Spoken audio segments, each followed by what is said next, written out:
자, 오늘 우리가 한번 들여다볼 이야기는요. 바로 자살과 사회적 책임에 대한 건데요. 이게 좀 독특하고 어쩌면 논란이 될 수도 있는 그런 관점입니다. 한번 제대로 파고 들어가 보죠. 그래서 오늘 이야기는 이런 순서로 진행될 거예요. 대체 어떤 질문에서 이 모든 생각이 시작됐는지, 그리고 그게 어떻게 개인의 문제에서 사회 전체의 문제로 커지는지, 또 마지막에는 어떤 해법을 내놓는지, 이 흐름을 쭉 따라가다 보면 이 관점의 큰 그림이 보이실 겁니다. 이 모든 생각의 출발점은요, 정말 단 하나, 아주 근본적인 질문에서부터 시작됩니다. 자, 그 질문이 뭐냐면 바로 이거예요. 왜 대자연은 우리가 감당할 수 없는 시련을 주는가? 그런데 재밌는 건요, 이 관점은 시련 그 자체에 집중하는 게 아니에요. 오히려 그 시련 앞에서 절망하는 개인, 바로 그 사람에게로 시선을 확 돌려버립니다. 그러니까 이 관점의 핵심은 이겁니다. 절망이라는 감정은요, 바깥 세상 때문에 생기는 게 아니라는 거예요. 전적으로 개인의 내면, 그 안의 불균형에서부터 시작된다는 거죠. 바로 이 말이 이 관점의 모든 걸 담고 있다고 해도 과언이 아닐 겁니다. 노력도 안 하면서 헛된 꿈만 꾼다? 바로 그 마음가짐이 모든 고통의 시작점이라고 아주 단호하게 이야기하는 거죠. 그래서 이 논리에 따르면요, 자살은 사회가 한 개인을 죽음으로 내몬 사건이 아니에요. 오히려 개인이 자기 자신에게 내리는 벌이라는 거죠. 그러니까 환경 탓, 남 탓이 아니라 내 노력과 내 기대 사이에 균형을 맞추지 못한 어떻게 보면 잘못된 야망의 희생자다, 이렇게 보는 겁니다. 자, 근데 여기서 이야기가 한 단계 더 깊이 들어갑니다. 방금 말씀드린 그 노력 대 기대라는 핵심 원리가요, 그 사람이 몇 살이냐에 따라서 완전히 다르게 적용된다는 거예요. 이 지점이 정말 흥미롭습니다. 이 표를 한번 보세요. 차이가 정말 극명하게 보이죠? 21살 미만, 그러니까 청소년의 경우는 그 책임의 화살이 부모에게로 향합니다.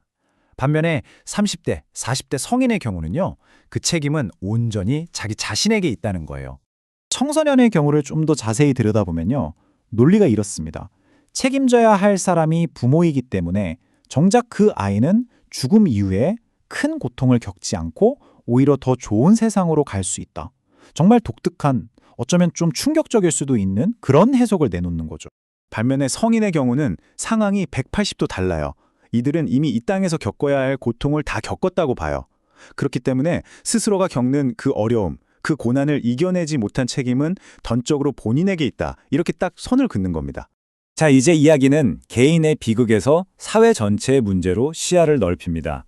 이 관점에서는요, 높은 자살률이라는 건 그냥 안타까운 사건들의 합이 아니에요. 우리 사회가 지금 병들어 있다는 아주 명백한 신호, 하나의 증상으로 진단하는 겁니다. 그러면 이 병든 사회, 이 책임은 도대체 누구한테 있는 걸까요? 이 관점은 아주 명확하게 한 집단을 지목합니다. 바로 지식인들이에요. 이들이 문제라는 거죠. 왜냐? 평범한 사람들의 피땀으로 공부할 기회를 얻었으면서 정작 그 지식을 사회를 위해 쓰지 않고 그냥 자기 혼자 편하게 살고 있다는 거예요. 일종의 배신이라는 거죠. 이렇게 지식인들을 향해서 날선 비판을 쏟아내는 건 당연히 다음 단계로 이어집니다. 바로 이 관점이 제시하는 최종적인 해결책, 그리고 아주 직접적인 행동 요구로 말이죠. 여기서 아주 재미있는 비유가 하나 나오는데요. 바로 창고지기와 진정한 주인입니다. 돈이 많고 물질을 가진 사람은 그냥 창고를 지키는 사람에 불과하다는 거예요.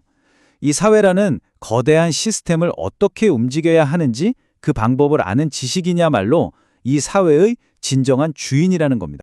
그래서 이 진정한 주인인 지식인들에게는 아주 명확한 임무가 주어집니다.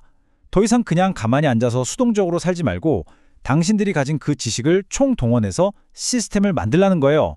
어떤 시스템이냐? 사람들이 노력한 만큼 제대로 보상받고, 그래서 아무도 절망 속에 빠지지 않게 되는 그런 사회 시스템을 설계해야 한다는 거죠. 그리고 마침내 이 모든 주장을 펼친 화자는 자기 자신을 드러냅니다. 나는 그냥 옆에서 비판만 하는 사람이 아니다. 나는 이 사회에 필요한 법, 즉 새로운 질서를 내놓고 이 모든 변화를 직접 이끌기 위해 온 사람이다 라고 선언하는 거죠. 그리고 자신의 가르침을 믿고 따르는 사람들은 모두 돕겠다고 약속합니다. 자, 이렇게 해서 하나의 독특한 관점에 처음부터 끝까지 쭉 훑어봤습니다. 결국 이 이야기가 우리에게 던지는 마지막 질문은 이거 같아요. 지식과 책임, 이 둘은 과연 어떤 관계인가? 이 관점의 핵심은 지식이라는 게 그냥 머릿속에 쌓아두는 장식품이 아니라 사회를 향한 아주 무거운 책임과 직결된다는 주장이거든요. 이 세계관을 우리가 어떻게 받아들일지는 각자의 판단에 달렸겠죠. 하지만 적어도 한 번쯤은 깊이 생각해 볼 만한 질문을 우리에게 던져준다는 것만큼은 분명해 보입니다.